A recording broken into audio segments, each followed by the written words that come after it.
Que bom falar com você mais uma vez, meu amigo da TV Novo Tempo e da internet que nos acompanha no programa Reavivados por Sua Palavra. Estamos nesta caminhada lendo o livro de Ezequiel, capítulo 6 é o capítulo de hoje. E nós vamos buscar a Deus em oração para que Ele nos dê sabedoria a fim de que possamos compreender melhor este capítulo.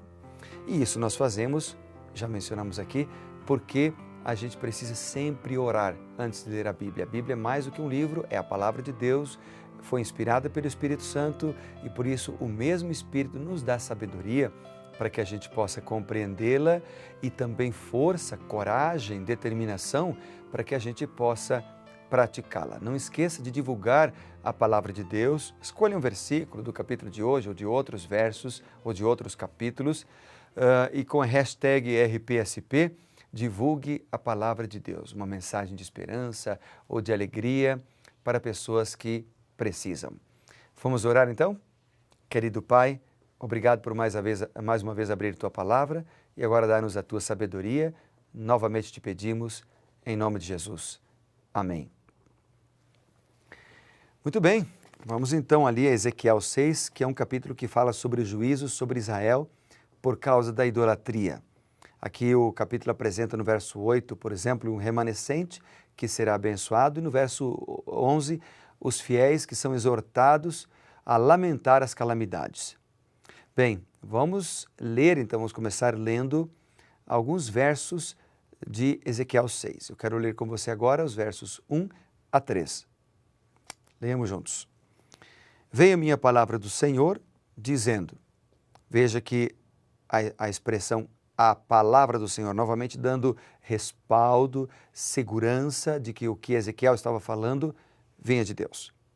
E o verso 2, filho do homem, vira o rosto para os montes de Israel e profetiza contra eles, dizendo, montes de Israel, ouvi a palavra do Senhor Deus.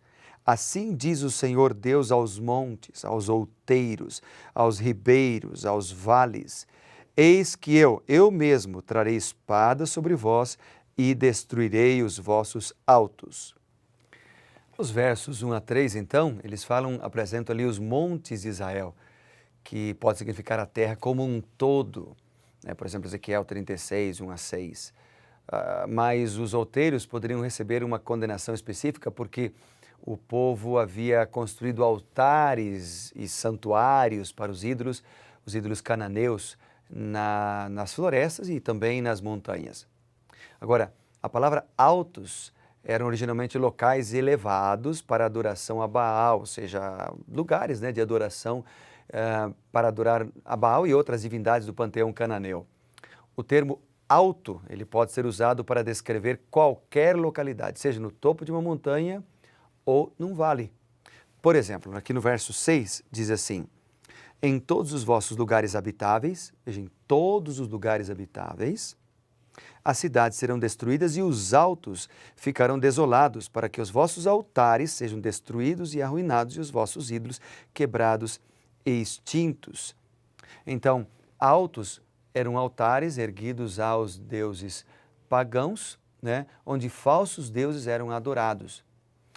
Vamos dar uma lida, por exemplo, só para a gente lembrar, 1 Reis, capítulo 11, a partir do verso 4.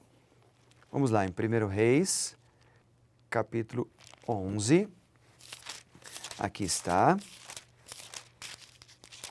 a partir do versículo 4, aqui diz o seguinte, leia comigo, ó. Sendo já velhos, as mulheres lhe perverteram o coração, aqui está falando de Salomão, para seguir outros deuses, e o seu coração não era de todo fiel com o Senhor, seu Deus, como fora de Davi, seu pai. Salomão seguiu a Astarote, deusa dos Sidônios, e a Milcom, abominação dos Amonitas. Assim fez Salomão o que era mal perante o Senhor, e não perseverou em seguir ao Senhor como Davi, seu pai. Nesse tempo, edificou Salomão um santuário, um altar, um alto, a Quemos, abominação de Moabe, sobre o monte fronteiro a Jerusalém, e a Moloque, a abominação dos filhos de Amon. Assim fez para com todas as suas mulheres estrangeiras, as quais queimavam incenso e sacrificavam aos deuses. Pelo que o Senhor se indignou contra Salomão, pois desviara o seu coração do Senhor, Deus de Israel, que 2 vezes lhe aparecera. E acerca disso lhe tinha ordenado que não seguisse a outros deuses. Ele, porém, não guardou o que o Senhor lhe ordenara. Aqui é uma repreensão, portanto, a Salomão, porque ele havia levantado altos para adorar outros deuses. Os israelitas faziam uso dessas e de outras práticas também, incluindo conduta sexual condenável, magia, espiritismo, adoração de serpentes, sacrifício de crianças. Antes de entrar na terra prometida, os israelitas haviam sido instruídos a destruir todos os altos, os altares onde os ídolos eram adorados pelos cananeus. Esta era a ordem, mas eles não fizeram. E por isso foram condenados. Na verdade, eles foram desobedientes ou eles foram infiéis. Deus espera que nós sejamos fiéis. Esta é uma demonstração, a fidelidade, de gratidão a Deus por tudo que Ele fez na nossa vida, por tudo que Ele é, por tudo que Ele fará. Fidelidade.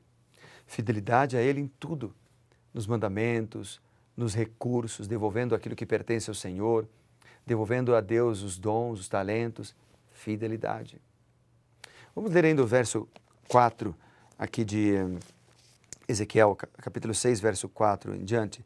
Diz assim: ficarão desolados os vossos altares e quebrados os vossos altares de incenso, arrojarei os vossos mortos, perdão, e os vossos mortos à espada diante dos vossos ídolos. Porei os cadáveres dos filhos de Israel diante dos seus ídolos e espalharei os vossos ossos ao redor dos vossos altares. Uma palavra dura, uma linguagem dura para falar com um povo que só entendia dessa maneira. Mas Deus fala de maneira dura aqui para chamar atenção porque Ele queria salvar esse povo. As frases derribarei os vossos altares, porei os seus cadáveres, espalharei os vossos ossos, refere-se ao julgamento divino. Os cadáveres que permaneceriam sem enterro, os ossos espalhados pelo chão, representavam a profanação da terra. Deus faria com que a nação israelita sofresse com isso, porque o povo havia profanado a si próprio, profanado a Deus, adorando ídolos dos altares pagãos. Sabe que a adoração a deuses pagãos é chamado também na Bíblia de adultério. O adultério físico era um símbolo da idolatria. Tão grave era adorar outros deuses. Era como se Deus se sentisse traído. E por isso Deus diz várias vezes: vocês adoram outros deuses que não são reais, que não existem. É como se um homem traísse a sua esposa, aquela esposa que ele ama, aquela esposa que é fiel, uma esposa que é bonita por fora e por dentro, ou seja, uma mulher consagrada ao Senhor, e um homem traísse essa mulher com uma mulher imoral, que apenas quer o seu dinheiro, com uma mulher que lhe transmite doenças, com uma mulher que não está interessada nas coisas espirituais. Então, essa relação é a mesma relação, o mesmo exemplo que Deus pegou para ilustrar a idolatria. É muito grave a idolatria e por isso Deus faz várias repreensões na Bíblia contra o adorar outros deuses. Verso 7, ele diz assim, os montes, a espada cairão no meio de vós, para que saibais que eu sou o Senhor, vosso Deus. Normalmente uma pessoa vem a saber mais sobre Deus ao ter um contato mais profundo com a sua misericórdia. No entanto, por causa do caminho mau que os habitantes de Judá haviam trilhado, eles conheceriam Deus de uma maneira terrível, por meio do seu juízo. Se a gente ler, por exemplo, Isaías 28 e o verso 21, Isaías, vamos lá? Isaías capítulo 28 e o verso 21, aqui está, Isaías, vamos agora só achar o capítulo 28, aqui está, 28, verso 21 diz assim, porque o Senhor se levantará, como no monte Perazim, e se irará no vale de Gibeão, para realizar a sua obra estranha, para executar o seu ato inaudito. Que coisa interessante. Isaías diz que a obra de juízo de Deus, a obra de destruir os altares, destruir o povo por causa da sua transgressão, é uma obra estranha, é um ato inaudito.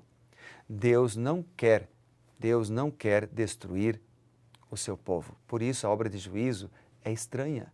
Deus quer salvar. Os versos 11 e 12, a expressão é uma interjeição, proferido de maneira sarcástica nesse trecho. Deus estava demonstrando seu apreço pela destruição dos lugares onde eram praticadas estas práticas perversas da idolatria. Deus não quer destruir o povo, Deus quer destruir o pecado. O pecado. Ezequiel, por exemplo, 25, versos 1 a 7, menciona isso também, né? E o verso 13 e 14 aqui do capítulo 6 de Ezequiel, eles têm a seguinte frase que me chamou a atenção: então sabereis que eu sou o Senhor. Como no verso 7 e também no verso 10, o Senhor declarou o propósito da destruição da cidade onde estava localizado o seu templo. A utilização do nome pessoal de Deus serve para enfatizar, querido amigo, a intenção de levar o povo para um arrependimento. Deus é fiel. Sim, Ele é fiel. Ele é fiel para trazer um fim a toda maldade. Ele é fiel para trazer libertação real ao seu remanescente. Ele é fiel para salvar você e a mim. Ele é fiel para nos dar sabedoria para andar em seus caminhos. Isso é uma ótima notícia.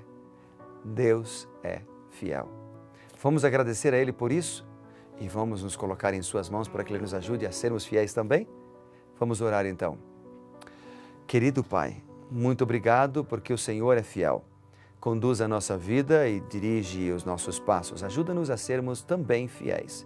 Nós te agradecemos porque desde já o Senhor ouve a nossa prece, a nossa oração e nos conduz em teus caminhos. Oramos em o nome de Jesus. Amém. Que Deus te abençoe e lembre-se que nós somos reavivados por sua palavra. Grande abraço e até o próximo programa.